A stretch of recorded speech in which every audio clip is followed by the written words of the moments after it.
सुमनसवन्दित सुन्दरि माधवि चन्द्र सहोदरि हेममयि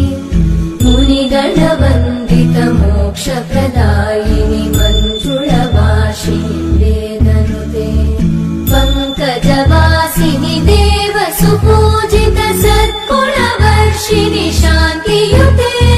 जय जय हे मधुसूदन कामिनि आदिलक्ष्मि जय पालय माम् ऐकलिकल्मषनाशिनि कामिनि वैदिकरूपिणि वेदमये